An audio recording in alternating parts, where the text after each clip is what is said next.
So I found myself in the Ozark Mountains for Thanksgiving.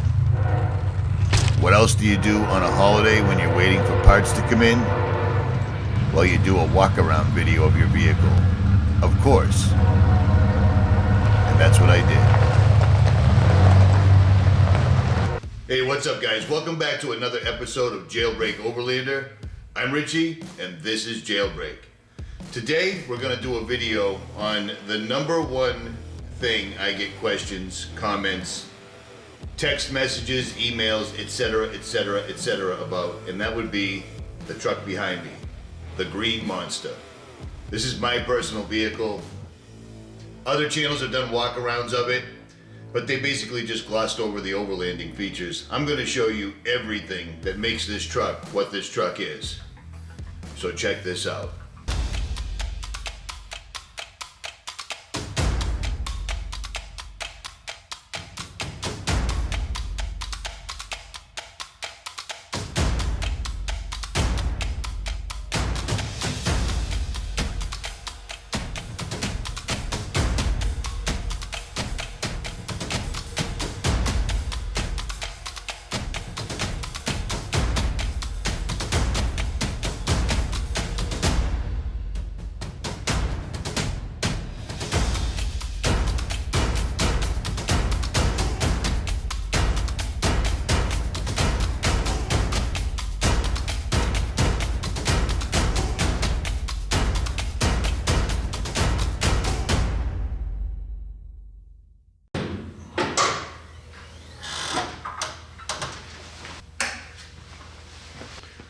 Okay, you're looking at the engine bay of a 1997 FZJ80 made by Toyota. This engine's had a little work done to it, so let's take a look. First and foremost, this truck travels from East Coast to West Coast, from north to south, at least 4 to 5 to 6 times a year. This truck has a brand new head in it, brand new head. The bottom end was rebuilt. It has a Toyota supercharger in it, a TRD supercharger. And I rebuilt this myself because yes, it is doable. And I made a video on how to rebuild it yourself as well. I'll pin that in the comment section below. 80 bucks worth of parts, several hours of your time, and $100 press are basically all you need. 15,000 miles later, I still haven't had a single issue with it. If I can do it, you can do it too. Everything that can be replaced, anything that could possibly fail, has been replaced. Radiator, batteries, hoses, wiring, everything. This truck once had dual Odyssey Extreme batteries. For now, it has an Odyssey Extreme as my starter battery. You can see that I've got solar to an Anderson connector hooked up for auxiliary if I need to. Positive and negative leads to my winch. I did all the wiring in this vehicle myself. This is an aftermarket canister because you can't get them anymore. And Toyotas have an incredibly weak alternator. So a fella on the I Hate Mud forum made a bracket and I installed a 150 amp brand new Toyota Sequoia alternator in this. So that's what's pumping out the juice. I once had KC Cyclones up there, but they only lasted a year before they burned out. So I recently installed these two Baja design lights underneath on a separate switch and actually staggered the underhood lighting so that it was useful. Do you see what I'm saying? Blue fan clutch, brand new cooling system, installed everything myself. The snorkel is actually live, it really does its job. Transfer case, transmission, and front differential go through this ARB. The rear differential comes up in the rear of the truck. Brand new braking system. I just redid the entire braking system right back to factory. So that's an OEM brake booster, master cylinder, calipers, lines, everything else. And if you've got a keen eye, you'll notice that I've removed the cruise control, as well as removing the ABS.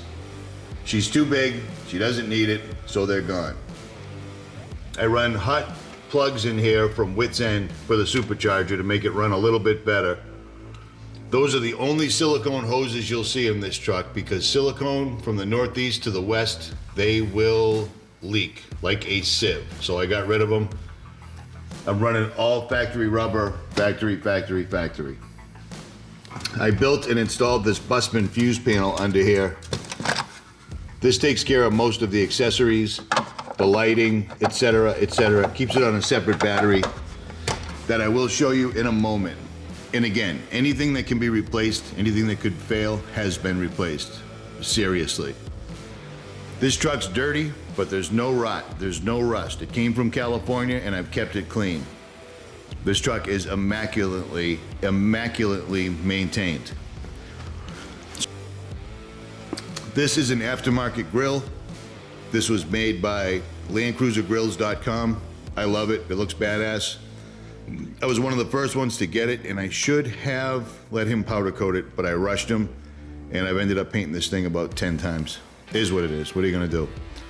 Truck's got depot headlights in the front. I installed those. You can't get them anymore, so they're incredibly expensive, but they're really bright. This truck also has a red winch from the UK. Now, I've had this winch for 4 months. It's a 14,500 pound winch. It has air brakes, an air powered free spool, and they make it from a solid block. So they machine this out. It's a beautiful, beautiful winch. Solid copper bus bars, etc. And I've only used it one time. And as you can see by the red flashing light, there is a problem. The first winch that they gave me, I ended up having an issue where this knob got jammed, so I couldn't free spool. So they gave me another winch. Now this winch has a hose going to it with an extra toggle. Just more things to fail, basically. But it is what it is. Steady 8.5 lights. These are the best lights I've run on this truck, and I've had KC 50-inch Pro 6s. These are the best lights by far, and they're half the price of the best lights you can get in the United States, and they're equally as good. So there's that. When you go to Australian websites, remember, their dollar is not as strong as the American dollar. So when it says 1,000, it secretly means 600. So you should probably check that out. On the front, we've got a 4x4 Labs bumper. Luke Porter built this for me specifically to fit this winch, because this is a big ass winch, period. He got it to me in 2 weeks flat. It worked out perfect. I was stoked with it. Factor 55. I destroyed my first Ultra hook. I brought it to Factor 55 at one of the expos, and they simply handed me another one. Beautiful. You can't beat that with a stick. If you can see inside here, well, you can tell that I've got onboard air, because you can see one of my outlets that I welded in there from Wits End. And also you can see the heat sink in there, which is another, it's instead of having the paper clip for your power steering cooler, you have a nice heat sink in there with A&N fittings, and it works really well. It helped me bleed my power steering significantly quicker. Don't know why, don't care. And this has 12,000 miles on it, and it hasn't leaked whatsoever at all. So there is that. Okay, seeing how we went from engine bay to front bumper, let's go with the armor. This truck is heavily armored, and I use it. For rock sliders on both sides, I've got Metaltech sliders. They cover my catalytic converter. I have put so much rock to slider over the last 3 years, it's incredible. It sounds like you're knocking down a building, but when you get outside, it's just a scratch. There's also a 4x4 Labs bumper on the rear, and off of that 4x4 bumper is side armor that ties to the frame. So the entire rear end of the truck is completely protected. Armor to me is very important because I actually use my vehicle and I need it to get me back when I'm done, period. And it does. I ask a lot of this truck and it delivers every time. Okay, the armor under the truck is everywhere. These little guys right here were made by Trail Tailor, and they cover and protect the front of your lower control arms. These brackets on the bottom of my King shocks, I made myself, and as you can see, they take an absolute beating. It just protects the shafts because I hit a lot of stuff while I'm off-road, so there's that. Skid plate, I just finished changing the gasket on the end of that transfer case, and I just noticed I left a flashlight, so there's that. The skid plate is made by HUD Expo. I originally ran an Iron Pig skid plate, which is a very large skid plate. This one's about half the weight. It doesn't cover the transmission pan, but it's worked. I've high centered this thing on a boulder, which would put the boulder about 35 inches tall, and it took the weight no problem whatsoever. The Metal Tech sliders protect the cat over yonder. And I think that is basically it. I welded on a mask on the front of my high pinion to protect it in case it took any hits. This little guy right there, as well as the 4x bumper, once again protecting above and beyond. Never had any issues. And my AC coil can is tucked up inside the bumper so it can't get damaged. Okay, you've seen everything outside, underneath. Let's take a look where I actually live when I'm on the road for 2, 3, 4 weeks at a time. I live out of this vehicle, period. So let's check this out.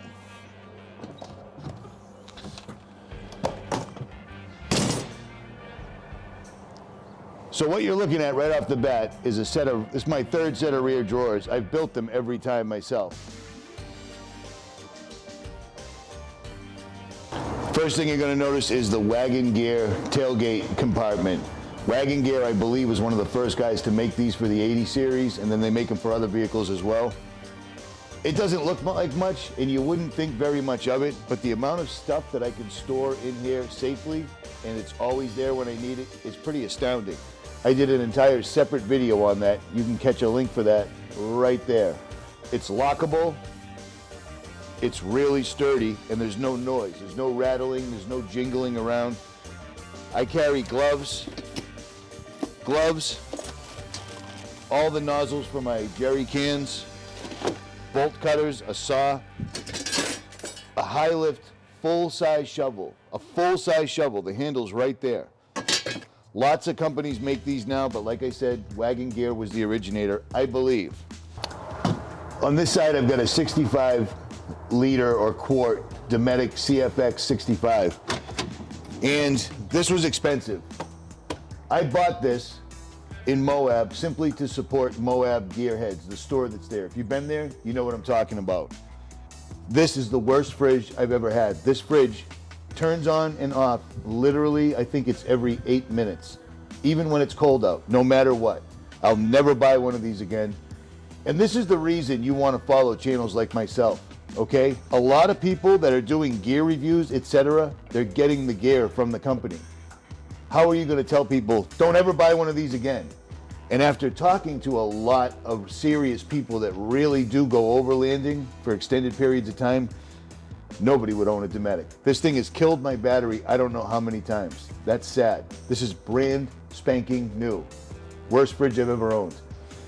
I originally had a 50-quart winter fridge, metal body, etc. I gave that to another guy out in Moab, free of charge. Here you go.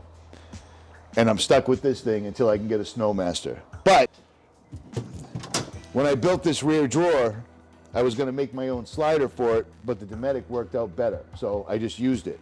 On these, I used 1/2-inch birch, 1/2-inch on the face, and 500-pound locking sliders. They work like an absolute charm. On the inside of the drawer, I just used Alu box organizers. It made life a little bit easier. But I really do use this stuff, so it gets a little hectic in there, but it works for me perfectly. Same thing with the bottom drawer. Tons and tons of storage. Everything you need. My jet boil cooking system, which is phenomenal. I keep my ladder strapped to the top, but this is also storage. These are very heavy anchoring systems that I installed.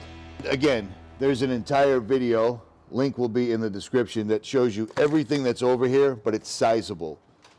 Fluids, recovery gear, air hoses, everything I possibly need is stored nicely in there. And after meeting up with Ronnie Dahl out in Moab and Arizona, he turned me on to these yellow lights to keep bugs away. So I've got 2 of these. I got these from Equipped One, and he shipped them out to me very quickly. These went in real nice. They light up really well at night, and they don't attract any bugs, which is phenomenal. I don't know if you can see tucked in there or mounted in there is my Extreme Air Magnum monster compressor. Monster compressor. That little fella right there will fill a 37 by 13.5 inch mud grappler from dead zero to 35 pounds in 2 minutes flat, no pun intended. Cheaper than the ARB Twin, a little bit more wiring complicated than the ARB Twin, but ARB Twins fail, and everyone knows that. And mine failed on me after a little over a year. My rear drawer system does more than just hold my 2 rear drawers. Maybe you can see that, maybe you can't. But in the front of it, I've incorporated all my electronics. Now, like I said, I built this for a specific reason. Got a Blue C panel right here, 12 volt, 2 USBs, wax on, wax off, and then there's a voltometer built into it. Now, the reason I have the voltometer built into it is because behind this panel, with the air holes and the magnets holding it in, is my lithium battery, or my auxiliary battery. So let me show you that right now. This is something you won't see in the rear drawer system of many 80 series vehicles, or any vehicle for that matter. But I built all this very specifically. That is a 100 amp hour Relion Lithium 100 LT. The LT, I got the Relion battery as opposed to the Battleborn because the LT was supposed to have the ability to charge when it was really hot or really cold. There's a video coming on this battery, so before you buy a lithium battery, watch the video. I'll try to get it out in the next week or 2. And it's got a Victron gauge on the other side, as well as the Red Arc BCDC 1225D up top, managing that and my solar. 700 watt pure sine wave. That usually did it for me, but when I'm charging my laptop, all my cameras, etc., I have overrun this, so I'm going to bump it up to a 1500. I've got another Blue Sea accessory panel right here. The fridge runs off this. Any other little 12 volt things like those overhead lights, that runs off it as well. So this truck has its factory fuse block. It's got a Bussmann fuse block under the hood, and then it's got a Blue Sea fuse block back here as well. You also notice down there that I have a hardwired WeBoost. This is the newest version. This is the Reach. And most of us have coupled the WeBoost Reach with the OTR antenna for best results. I snap these off like it's my job. WeBoost keeps sending it to me like it's their job. Victron Energy keeps me apprised of what the lithium's doing via my cell phone app or simply by looking at the gauge. The Red Arc handles keeping the lithium charged and managing my solar from up top. This is a solar ready unit, 25 amp. Seems to work well. I've got that coupled with the Merlin solar panel that is mounted to the top of the truck. But as you can see, on days like this, where the truck is actually in the garage because I'm fixing the transfer case, I can use this quick disconnect that I got from Australia, which is phenomenal. Unplug my Anderson cable and then simply plug the Anderson in to a solar panel that I can put outside while the truck is inside. And that is off-grid Trex 200 watt. That thing is an animal, an absolute animal. It blows away the Merlin solar panel on the rooftop by a lot. And so that's my rear drawer system, basically, in a nutshell. These are gull wings. These are made by a company called Yoda Tech. This truck has a lot of Yoda Tech on it. These are the best gull wings you can possibly get, hands down. He makes them in steel or he makes them in aluminum. You can see where I ran my solar through the gull wing. but these actually do a job. They don't just open and give you access to everything right here, nice and easy. These lock very securely and they open fantastic, even in the winter time. Got a light on the inside that I installed. It's got a nice strut on the side, nice locking mechanism, and he puts MOLLE panel in here that's beautiful. So I've got first aid on this side, extra Leatherman tool, and a set of Nikon binoculars. And again,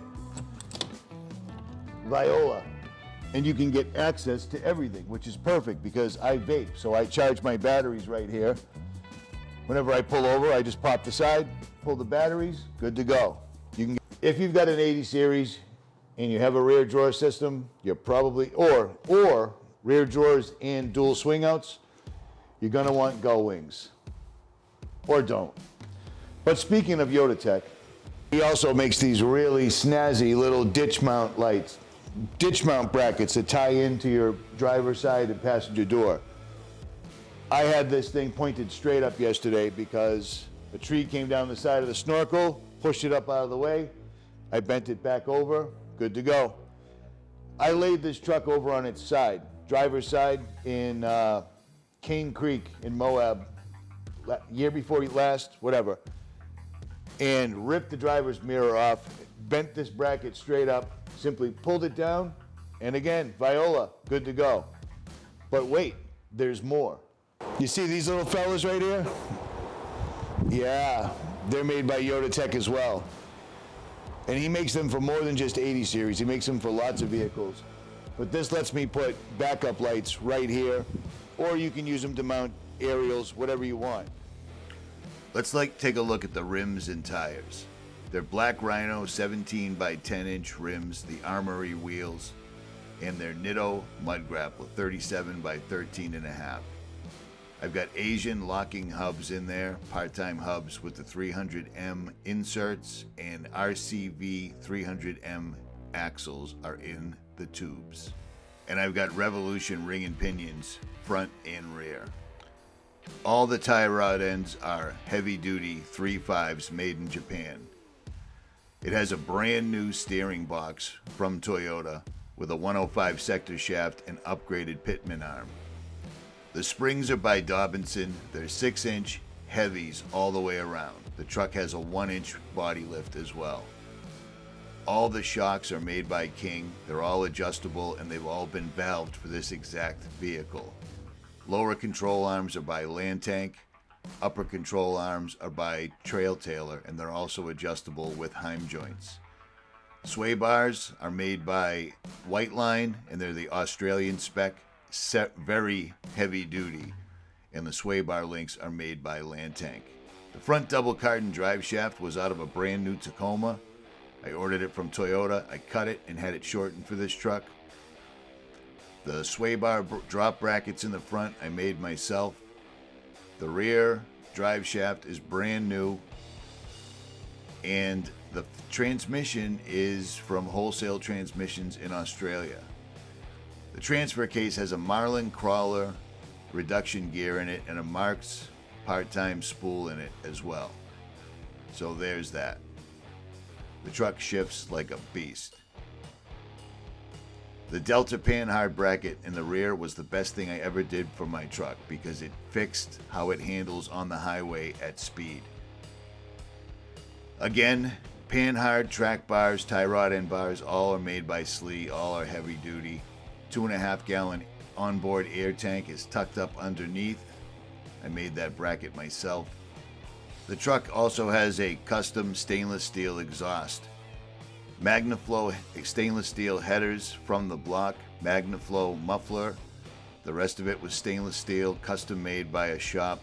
And sadly, he used the wrong type of tubing, and I've had nothing but issues with it over the last 2 years. I've had to get it repaired on the road 7 to 8 times by now, and this was very expensive, so that sucked.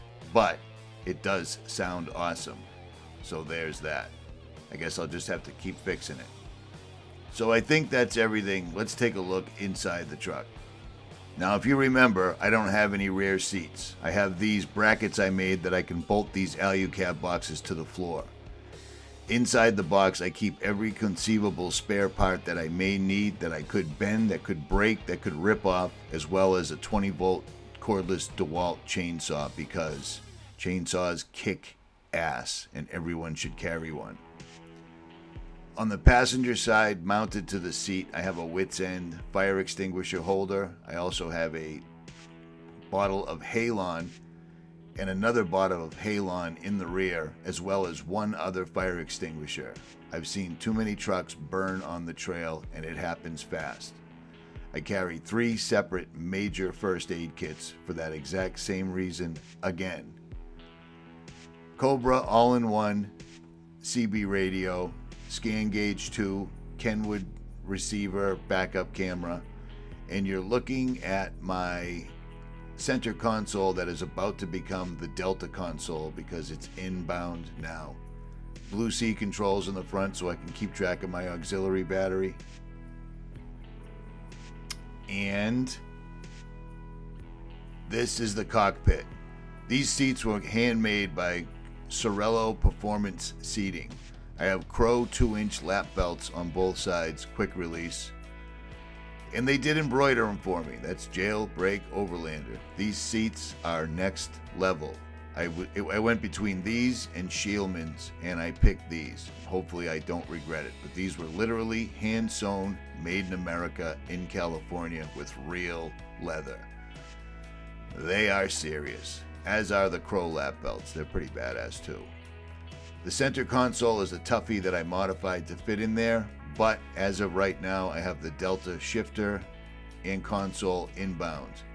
All the switches in the truck are factory. The steering wheel was redone by Texas Leather or something. There's the magic switch. Everything inside that's leather was replaced with factory or better. I installed all my factory switches for all my lights in the front of the Tuffy. I'll do the same in the Delta. I kind of wish I did this video after the Delta showed up, but Delta seems to ship really slow. Just saying.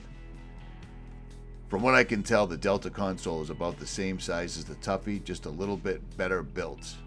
That is a new factory shifter knob made in leather. That was $300, but I had to have it.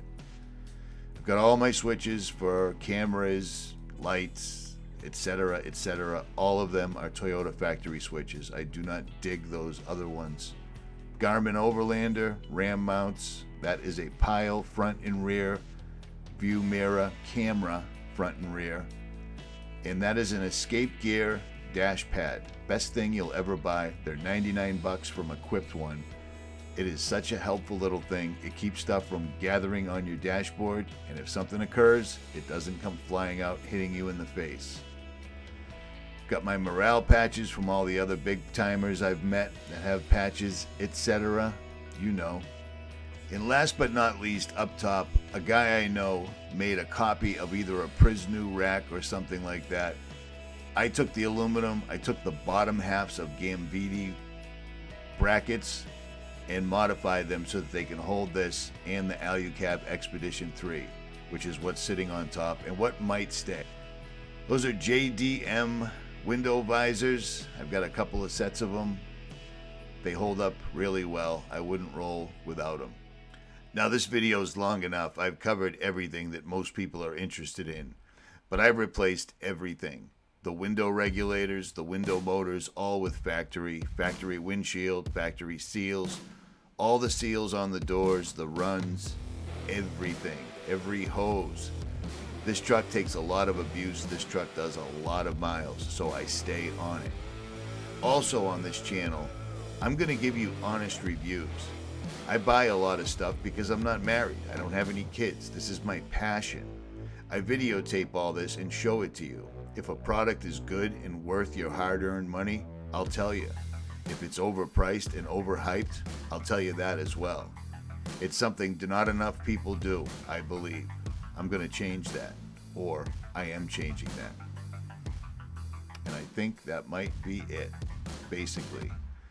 If you enjoyed this video, hit the like, share, and subscribe button. Leave a comment below and I will get back to you. Anything that I overlooked or any other questions you may have, leave it in the comments and I will hit you back.